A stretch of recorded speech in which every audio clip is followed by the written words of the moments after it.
ಶೇಂಗಾ ಬೀಜ ಪುಡಿ ಮಾಡುವ ವಿಧಾನ. ಇದನ್ನು ಒಂದು ಅರ್ಧ ಕೆ ಜಿ ಶೇಂಗಾ ಬೀಜ ತೊಗೊಂಡಿದ್ದೀನಿ. ತೊಗೊಂಡು ಹುರಿದು ಸಿಪ್ಪೆಲ್ಲ ನೀಟಾಗಿ ತೊಗೊಂಡಿದ್ದೀನಿ. ಇದನ್ನು ಒಂದು 1/4 ಕೆ ಜಿ ಕಡಲೆ ಹಾಕ್ತೀನಿ. ಇದರಲ್ಲಿ ಅರ್ಧ ಕೆ ಜಿ ಶೇಂಗಾ ಬೀಜ ಹಾಕಿದರೆ 1/4 ಕೆ ಜಿ ಕಡಲೆ ಹಾಕಬೇಕು. ಇದಕ್ಕೆ ಒಂದು ಅರ್ಧ ಬಟ್ಲ ಬೆಳ್ಳುಳ್ಳಿ, ಅಂದರೆ 1/4 ಕೆ ಜಿ ಬೆಳ್ಳುಳ್ಳಿಯಾಗಿ ಸ್ವಲ್ಪ ಕಡಿಮೆ ಹಾಕಬೇಕು. ಒಂದು ಬಟ್ಲ ಕರಿಬೇವು, ಒಂದು ಅರ್ಧ ಬಟ್ಲ ಖಾರ ಪುಡಿ ಹಾಕಬೇಕು. ಒಂದು ಇಷ್ಟು ಹುಣಸೆಹಣ್ಣು ಹಾಕಬೇಕು. 1-2 ಲಿಂಬೆಹಣ್ಣಷ್ಟು ಹುಣಸೆಹಣ್ಣು ಹಾಕಬೇಕು. ಒಂದು 3 ಸ್ಪೂನು ಉಪ್ಪು ಹಾಕಬೇಕು. 1 ಸ್ಪೂನು ಎಣ್ಣೆ ಹಾಕ್ಕೊಂಡಿದ್ದೀನಿ. ಎಣ್ಣೆ ಕರಿಬೇವು ಹುರ್ಕೋಬೇಕು. ಎಣ್ಣೆಯಲ್ಲಿ ಕರಿಬೇವು ಹುರ್ಕೊಂಡ್ರೆ ಬೇಗ ಪುಡಿ ಆಗುತ್ತೆ. ಅದಕ್ಕೋಸ್ಕರ ನಾನು ಎಣ್ಣೆಯಲ್ಲಿ ಹುರ್ಕೊತೀನಿ. ಕರಿಬೇವು ಹುರಿಬಾರ್ದು. ಇದಾಗಿದೆ. ಇಷ್ಟು ಹುರಿಬೇಕು ನೋಡ್ರಿ. ಇದನ್ನು ಇಷ್ಟು ಹುರಿದಿರಬೇಕು. ತೀರಾ ಕರ್ರಗೆ ಆಗಬಾರ್ದು. ಅದು ಮೀಡಿಯಮ್ ಆಗಿರಬೇಕು. ಕಡಿಮೆ ಉರಿಯಲ್ಲಿ ಹುರಿಬೇಕು. ಖಾರ ಪುಡಿನ ಇದರಲ್ಲೇ ಬೆಚ್ಚಗೆ ಮಾಡ್ಕೊತೀನಿ. ಇದರಲ್ಲೇ ಬೆಚ್ಚಗೆ ಮಾಡ್ಕೋಬೇಕು.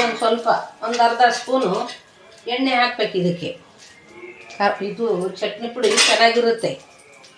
ಅದಕ್ಕೋಸ್ಕರ ಒಂದು ಅರ್ಧ ಸ್ಪೂನ್ ಎಣ್ಣೆ ಹಾಕ್ಕೋಬೇಕು. ಇದು ಖಾರ ಪುಡಿನೂ ಹಾಕ್ಕೋಬಹುದು. ಇಲ್ಲ ಮೆಣಸಿನ್ಕಾಯಿ, ಒಣ ಮೆಣಸಿನ್ಕಾಯಿ ಇರುತ್ತಲ್ಲ, ಬಾಡಿಗೆ ಮೆಣಸಿನ್ಕಾಯಿ, ಗುಂಟೂರು ಎರಡೂ ಮಿಕ್ಸ್ ಮಾಡಿ ಹುರ್ಕೊಂಡು ಹಾಕೋಬಹುದು. ಇದಾಗಿದೆ ನೋಡಿರಿ. ಇದನ್ನು ಮಿಕ್ಸಿಗೆ ಹಾಕ್ಕೊಳ್ತೀನಿ. ಇದಕ್ಕೆ ಶೇಂಗಾ ಬೀಜ ಮತ್ತು ಈ ಕಡಲೆ ಎರಡೂ ಮಿಕ್ಸ್ ಮಾಡಬೇಕು.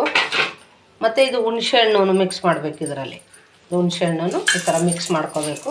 ಮಿಕ್ಸ್ ಮಾಡಿಕೊಂಡು ಉಪ್ಪಿರುತ್ತಲ್ಲ, ಇದು ಉಪ್ಪನ್ನು ಮಿಕ್ಸ್ ಮಾಡ್ಕೋಬೇಕು. ಮಿಕ್ಸ್ ಮಾಡ್ಕೊಂಡು ಇದನ್ನು ಮಿಕ್ಸಿಗೆ ಹಾಕಬೇಕು. ಇದನ್ನು ಈ ಥರ ಮಿಕ್ಸ್ ಮಾಡಿ ದೊಡ್ಡ ಬಟ್ಲದಲ್ಲಿ ಹಾಕ್ಕೋಬೇಕು. ಇಷ್ಟು ಆಗಬೇಕಿದು. ಇದು ಫುಲ್ಲು ಸಣ್ಣಗೆ ರುಬ್ಬಾರ್ದು, ಸ್ವಲ್ಪ ತರಿಯಾಗಿರಬೇಕು. ಇದಾದ ಮೇಲೆ ಖಾರ ಪುಡಿ, ಕರಿಬೇವು ಅವೆಲ್ಲ ಇದೆಯಲ್ಲ, ಅದನ್ನು ಮಿಕ್ಸ್ ಮಾಡಿ ಮತ್ತೆ ಹಾಕ್ತೀನಿ ನಾನು. ಈ ಸದ್ಯಕ್ಕೆ ತರಿಯಾಗಿ ರುಬ್ಕೋಬೇಕು. ಇದನ್ನು ತರಿಯಾಗಿ ರುಬ್ಕೊಂಡಿನಲ್ಲ, ಇದರಲ್ಲಿ ಮಿಕ್ಸ್ ಮಾಡ್ಕೊತೀನಿ. ಖಾರ ಪುಡಿ, ಕರಿಬೇವು ಮತ್ತು ಬೆಳ್ಳುಳ್ಳಿ, ಇದನ್ನು 3 ಚೆನ್ನಾಗಿ ಮಿಕ್ಸ್ ಆಗಬೇಕಿದು. ಈ ಥರ ಮಿಕ್ಸ್ ಆಗಬೇಕು. ಇದನ್ನು ಇನ್ನೊಂದು ಸತಿ ರುಬ್ತೀನಿ. ಈಗ ಮಿಕ್ಸಿಗೆ ಹಾಕ್ತೀನಿ. ಮತ್ತು ಇನ್ನೊಂದು ಸತಿ ರುಬ್ಬಿ ಲಾಸ್ಟಿಗೆ 3 ಸತಿ ಆಗಬೇಕಿದು. ಪುಡಿ 3 ಸತಿ ರುಬ್ಬಬೇಕು. 2ನೇ ಸತಿಗೆ ಆಗೋದಿಲ್ಲ. 3 ಸತಿ ಕರೆಕ್ಟಾಗಿ ಆಗಿರುತ್ತೆ. ಅದೆಲ್ಲ ಮಿಕ್ಸ್ ಮಾಡಿ ಈ ಥರ ರುಬ್ಕೊಂಡಿದ್ದೀನಿ ನಾನು. ಎಲ್ಲ ಮಿಕ್ಸ್ ಮಾಡಿ ಈ ಥರ ರುಬ್ಕೊಂಡಿದ್ದೀನಿ. ಈಗ ನೆಕ್ಸ್ಟು ಇದಕ್ಕೆ ನೀಟಾಗಿ ಮಿಕ್ಸ್ ಮಾಡಬೇಕು. ಅದು ಚಮಚದಿಂದ ಆಗೋದಿಲ್ಲ. ಅದಕ್ಕೋಸ್ಕರ ಕೈಲೇ ಮಿಕ್ಸ್ ಮಾಡ್ತೀನಿ. ಸಣ್ಣ ಉಪ್ಪು ಹಾಕಿದ್ದೀನಲ್ಲ, ಉಪ್ಪೆಲ್ಲ ಮಿಕ್ಸ್ ಆಗಬೇಕು.